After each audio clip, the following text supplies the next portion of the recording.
these four American cities absolutely despise Donald Trump. Number 1 rejects him unconditionally.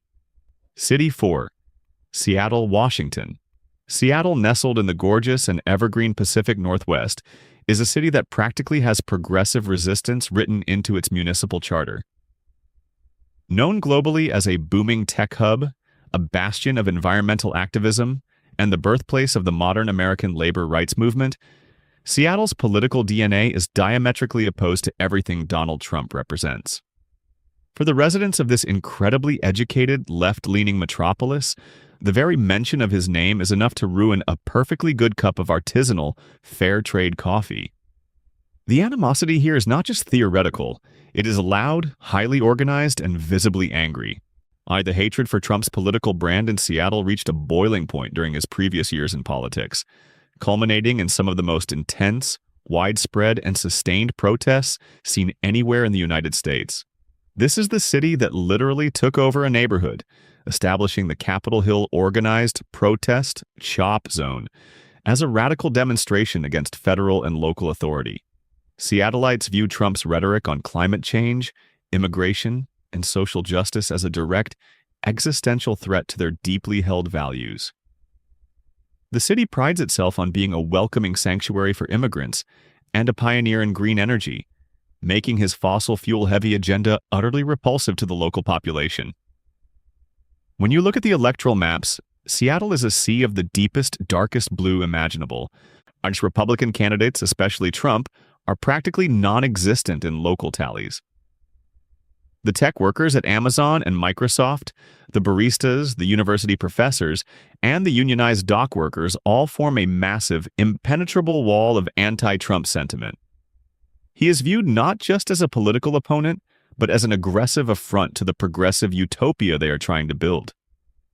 In Seattle, disliking Donald Trump is practically a prerequisite for residency, and any local who dares to wear a red MAGA hat in public is virtually guaranteeing themselves a barrage of hostile stares and fierce public confrontation. City 3. San Francisco, California. If there is one city in America that serves as the ultimate undisputed bogeyman for conservative media and Donald Trump's speeches, it is San Francisco, and trust me, the feeling is entirely, aggressively mutual.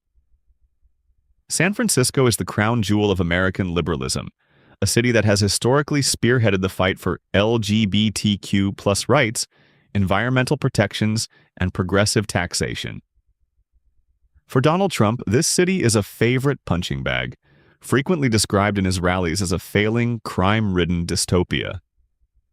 For the people of San Francisco, however, Trump is the ultimate villain, representing a brand of politics that is fundamentally incompatible with their inclusive, cosmopolitan, and fiercely progressive way of life. The rejection of Trump here is systemic and absolute. The city is home to some of the wealthiest tech billionaires and some of the most radical grassroots activists in the country. And yet, they all find common ground in their shared, intense disdain for him. San Francisco is a proud sanctuary city, meaning local law enforcement heavily limits its cooperation with federal immigration authorities, a policy that Trump has repeatedly, viciously attacked. Every time he announces a policy rolling back environmental regulations or targeting marginalized communities, thousands of San Franciscans flood the streets of the Castro district or march down Market Street in massive, colorful, and furious protest. Electorally, San Francisco is a complete dead zone for Trump's brand of populism. He routinely struggles to even break the 10% mark in the city, an astonishingly low number for any major political figure. To put it simply, finding a Trump supporter in San Francisco is like finding a needle in a massive liberal haystack. Or the cultural divide is so vast that it feels like two completely different countries.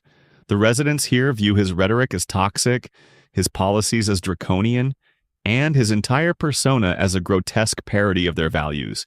In San Francisco, opposing Trump isn't just a political stance. It is a fundamental part of the city's identity, a badge of honor worn proudly by a populace that refuses to bow to his vision of America. City 2. Berkeley, California. Just across the bay from San Francisco lies Berkeley, California, a city that doesn't just lean left. It defines the absolute farthest edges of the American left wing. Home to the prestigious University of California, Berkeley, this city is the historic birthplace of the free speech movement of the 1960s and has maintained its reputation as the most radical and a fiercely liberal college town in the United States. If San Francisco dislikes Trump, Berkeley despises him on a molecular, philosophical, and almost spiritual level. To the residents and students of Berkeley, Trump is the living, breathing embodiment of imperialism, corporate greed, and authoritarianism. The hostility toward Trump and his supporters in Berkeley is so intense that it has frequently erupted into national news. Whenever conservative provocateurs or high-profile Trump surrogates have attempted to speak on the university campus, the city has erupted into literal riots. Thousands of students and masked anti-fascist protesters have physically barricaded buildings, set fires, and clashed with police to prevent what they view as hate speech from infecting their community. This isn't just polite disagreement at the ballot box. This is militant, uncompromising political warfare. The city's population is highly educated, deeply entrenched in critical theory, and absolutely unwilling to give a single inch to the MAGA movement. At the polls, the numbers for Trump in Berkeley are so abysmally low they look like statistical errors. He routinely receives around 4% to 5% of the vote here. The city's political spectrum ranges from mainstream Democrats to outright socialists and anarchists. There is simply no space on the political compass for a conservative billionaire. Berkeley is a city that banned natural gas in new buildings to fight climate change and declared itself a sanctuary not just for immigrants, but for marginalized communities of all kinds. For the people of Berkeley, Donald Trump is not just a politician, he is a regime that must be actively, loudly, and perpetually resisted. City 1. Washington, D.C. And finally, we arrive at the undisputed reigning champion of anti-Trump sentiment, a place where the hatred is so palpable you can cut it with a knife. Welcome to Washington, D.C., the nation's capital. This is the ultimate irony of American politics. Donald Trump currently works and resides at 1600 Pennsylvania Avenue, serving as the commander-in-chief. Yet the very city that surrounds his fortified gates absolutely, unconditionally, and unequivocally loathes him. You could walk up to a local D.C. resident and offer them $1 million in cold, hard, tax-free cash just to vote for him, and they would likely laugh in your face, slap the money out of your hand, and tell you exactly where you can shove it. Washington, D.C. is not a state. It is a unique federal district composed of a highly educated, deeply diverse population of federal workers, lawyers, civil rights activists, and lifelong locals who have a front-row, high-definition seat to the inner workings of his administration. They see the motorcades, the protests, the security fences, and the political chaos up close every single day. The population here is overwhelmingly democratic and incredibly diverse, forming the strongest wall of opposition to his policies. In presidential elections, the results here are staggering and humiliating for his campaign. The Democratic ticket routinely pulls in over 92% of the vote, leaving Trump fighting for a pathetic, microscopic sliver of the electorate, often hovering around a mere 5%.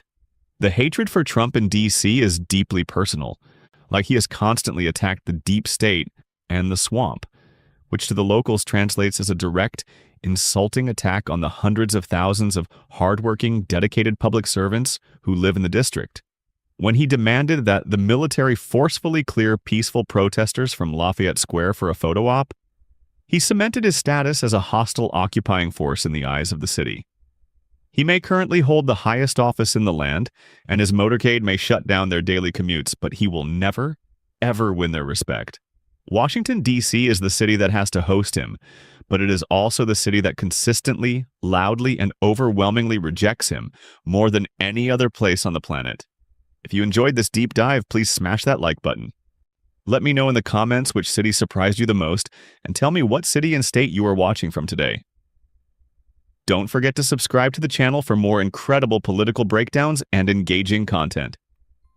See you in the next one.